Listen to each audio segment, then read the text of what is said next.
উপদেষ্টা আসিফ মাহমুদ সজীব ভূঁইয়া আলোচনায় থাকবেনই, এটা মোটামুটি নিশ্চিত। এবং বলা বাহুল্য তার এই আলোচনায় থাকা নেতিবাচক কারণে। আমি স্মরণ করতে পারি না তিনি খুব পজিটিভ কারণে আলোচিত হয়েছেন। নানা রকম সমস্যা, তিনি তার পিতা তার পিস্তল নিয়ে বা পিস্তলের গুলির ম্যাগাজিন নিয়ে যাওয়া, এয়ারপোর্টে বরাদ্দ দেওয়া, ইত্যাদি ইত্যাদি বহু কিছু সেনাপ্রধানের বিরুদ্ধে মন্তব্য করা, রীতিমতো চ্যানেলে ইন্টারভিউ দিয়ে। যাই হোক, এবারও তিনি আলোচনায় এসেছেন নেতিবাচক খবরে। তিনি ঢাকায় 3টা আসনে মূলত বেশ কিছু টাকা বরাদ্দ দিয়েছেন। চোখ বন্ধ করে আমরা নিশ্চয়ই ধারণা করতে পারছি এর মধ্যে ঢাকা 10ও আছে। কোন কোন আসনে দিয়েছেন, কী কী দিয়েছেন সেটা নিয়ে বিস্তারিত কথা বলবো। তার আগে তার প্রিভিয়াস একটা ব্যাকগ্রাউন্ড, কিছুদিন আগের কথা, যেটি নিয়ে আমরা তুমুল সমালোচনা করেছি, অন্তত আমি করেছি, এবং আমি এই সমালোচনাকে খানিকটা হাসিনার সাথে তুলনা করেছি।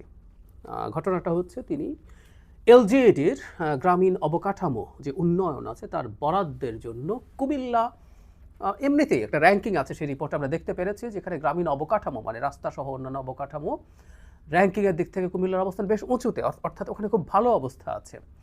কিন্তু কুমিল্লাতে তিনি অনেক বেশি বরাদ্দ দিয়েছেন এবং সবচেয়ে বেশি বরাদ্দ। অ্যান্ড সারপ্রাইজিংলি, অথবা সারপ্রাইজিংলি না, সেটা হচ্ছে তার আসনে তিনি 450 কোটি টাকা বরাদ্দ দিয়েছিলেন কুমিল্লা, তখন তিনি যেই আসনে নির্বাচন করবেন বলে কথা হচ্ছিল। এবং আরেকটা উপজেলা যেটায় হাসনাত আবদুল্লাহ নির্বাচন করবেন বলে কথা হচ্ছে, তাতে 350 কোটি টাকা বরাদ্দ দিয়েছেন।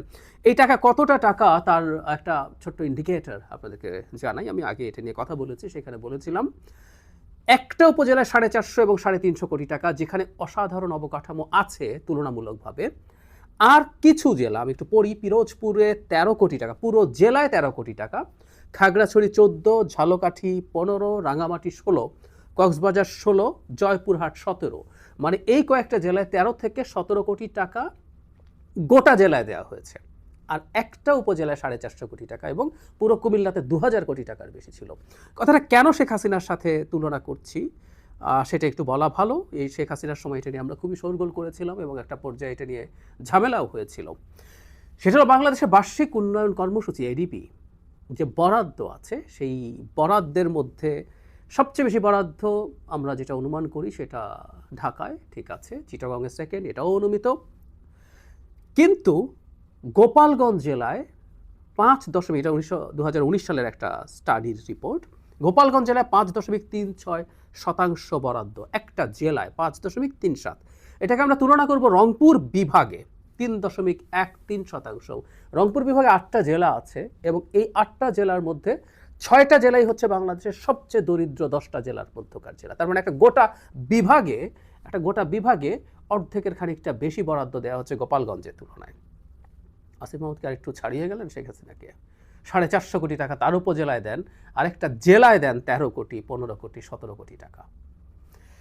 এবার যেটা নিয়ে গতকাল থেকে কথা হচ্ছে, ঢাকায় খুবই ইন্টারেস্টিং, এবং আমি অবাক হই যে দিনে দুপুরে এই ধরনের কাজ করা হচ্ছে, দিনে দুপুরে ডাকাতির মতো। এগুলো ডাকাতি না হলে এগুলো অত্যন্ত অনৈতিক, অন্যায় এবং প্রিভিয়াস একটা ব্যাকগ্রাউন্ড থাকার পরও করা।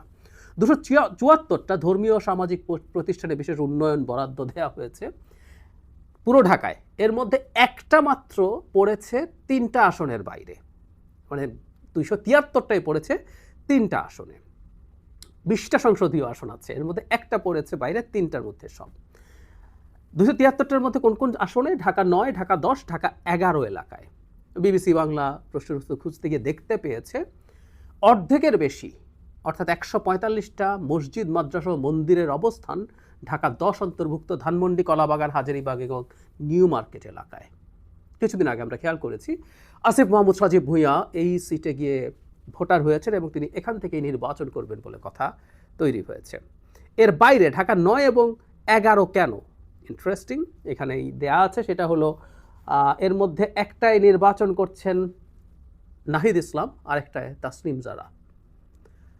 সো আসিফ মাহমুদ সজীব ভূঁইয়া বরাদ্দ দিয়েছেন ওই জায়গায়। তাকে যখন জিজ্ঞেস করা হয়েছিল তিনি যা যা বলছেন যে কে কে চেয়েছে আমি জানি না, বরাদ্দ দিয়ে দেওয়া হয়েছে। শিশু, উনি টানেন না, কিন্তু ওনার মন্ত্রণালয় থেকে বরাদ্দ হয়। আমি যে কথাটা বলতে যাচ্ছিলাম, একটা ন্যূনতম লাজ লজ্জা যদি থাকে, ন্যূনতম গণতান্ত্রিক মানসিকতা যদি থাকে, আমরা এই সরকার নির্বাচিত না, কিন্তু এই সরকারের ন্যূনতম একটা গণতান্ত্রিক মানসিকতা আছে বা থাকা উচিত বলে আমরা মনে করি। যে ভদ্রলোকের ইতপূর্বের একটা ঘটনা নিয়ে তীব্র সমালোচনা হয়েছে, সেটার প্রতি একই কাজ আবার করলেন এবং কেয়ার করলেন না। এটা ঢাকার বুকে উনি একই কাজ করলেন।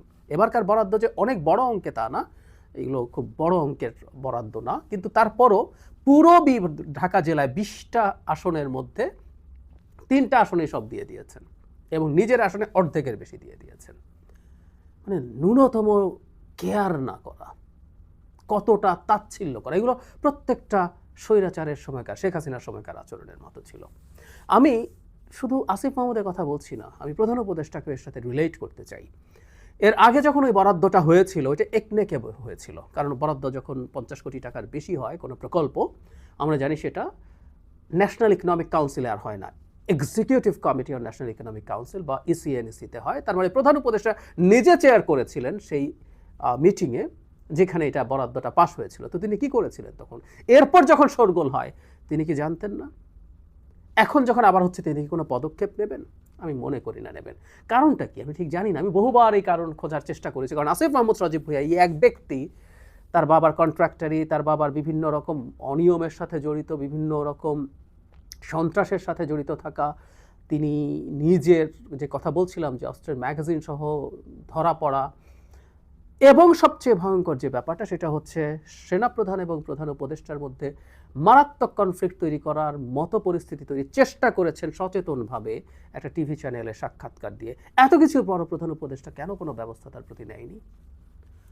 আসিফ মাহমুদ সজীব ভুঁইয়া খুব বলেন যে তিনি ডক্টর ইউনূসকে ফোন করেছিলেন, ফোন করে কি কি কথা হয়েছে প্রায় তার এই স্টোরির মধ্যে আছে। Yes, it's a part of our history. তো ডক্টর ইউনূসকে আসিফ মাহমুদ তাকে ফোন করেছেন বলে সেই কৃতজ্ঞতা বোধ চালিয়ে যাচ্ছেন, আমি আসলে জানি না। এই একজন ছাত্র উপদেষ্টা অন্তত যে পরিমাণ বদনাম সরকারের জন্য করেছেন এটা অকল্পনীয়।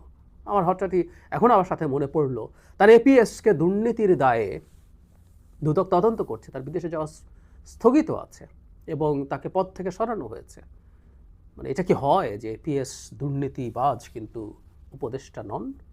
এপিএসের ক্ষমতা কোত্থেকে আসে সেটা তো আমরা বুঝি। আমি বলছি না তিনি নিশ্চিতভাবেই দুর্নীতিগ্রস্ত, এটা প্রমাণ হওয়ার আগে কিছু না। আমি আগেও বলেছি সরকারের উচিত ছিল বা দুদকের উচিত ছিল যে আসিফ মাহমুদকে ডাকা, জিজ্ঞাসাবাদ করা। এই জিজ্ঞাসাবাদ মানে এই না যে তিনি দুর্নীতি করেছেন, যারা এপিএসকে নিয়ে শত শত কোটি টাকার দুর্নীতির অভিযোগ আছে, অভিযোগ উঠেছে এবং দুদক সেটাকে কগনিজেন্সে নিয়েছে, তাহলে উপদেষ্টাকে নেয়নি কেন?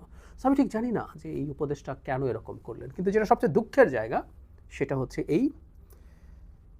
আমরা যখন এই তরুণরা যখন বুলেটের সামনে বুক পেতে দিয়েছিলেন, জীবন বাজি ধরেছিলেন, শিওর আসিফ মাহমুদও তাদের একজন, সামনে থাকাদের একজন, তারা একটা স্বৈরাচারী, দুর্নীতিবাজ, টাকা পাচারকারী শেখ হাসিনার বিরুদ্ধে দাঁড়িয়েছিলেন। সুতরাং তাদের কাছ থেকে অন্তত তাদের প্রতি আমাদের এক্সপেকটেশন অনেক বেশি থাকবে। স্বৈরাচারী মানসিকতা থাকবে না, আমি মানুষকে থোড়াই কেয়ার করি এই মানসিকতা থাকবে না। কিন্তু সেটাই দেখা যাচ্ছে। এগুলো আবারও বলছি, এগুলো হাসিনার অ্যাটিটিউড। তুমি আমাকে কি বললে তাতে আবার কি আসলো গেল, আমি দেখিয়ে দিলাম আমি কেয়ার করি না। কুমিল্লার বরাদ্দ নিয়ে এত কথা হলো, তারপর আবার উনি এখানে করিয়ে দেখিয়ে দিলেন এবং এমন সব কথা বলছেন। আবারও সেই স্বৈরাচারীরা এরকম বলে, সবাই মনে করে যাবতীয় বুদ্ধি তাদের ঘটেই আছে আর সবাই স্টুপিড। আমাদেরকে ঠিক একইভাবে কথা বলছেন।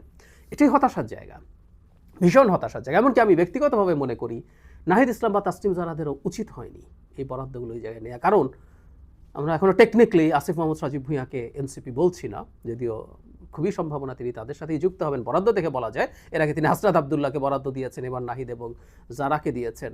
নাহিদ এবং জারার উচিত হয়নি, তারা নতুন রাজনীতির কথা বলছেন, নতুন বন্দোবস্তের কথা বলছেন, তাদের এই চর্চায় এই দৌড়ে থাকা ঠিক হয়নি আমি মনে করি। একটা কথা মনে রাখতে হবে, প্রত্যেকে বলতে পারেন যে আমি আমার এলাকায় জন্য তদবির করব, কাজ করতে পারি, কিন্তু তার উপরে আমাদের একটা জরুরি কথা হওয়া উচিত। আমরা যদি ন্যূনতম একটা স্টেট বুঝি, একটা স্টেটকে যদি আমাদের প্রয়োজনীয় জায়গা বলে মনে করি, যে এখানে কার কোথায় প্রয়োজন আছে। ওই যে বললাম গোপালগঞ্জে শেখ হাসিনা না, ধরলাম কেউ একজন নিয়ে গেল, আর একটা গরিব যে উপবিভাগ বাংলাদেশের সবচেয়ে গরিব, সে রংপুরে বরাদ্দ হবে না। কেউ যদি মনে করেন আমার এলাকায় ভোটের জন্য আমি ওকে বঞ্চিত করে আনবো, এটা সভ্যতা না।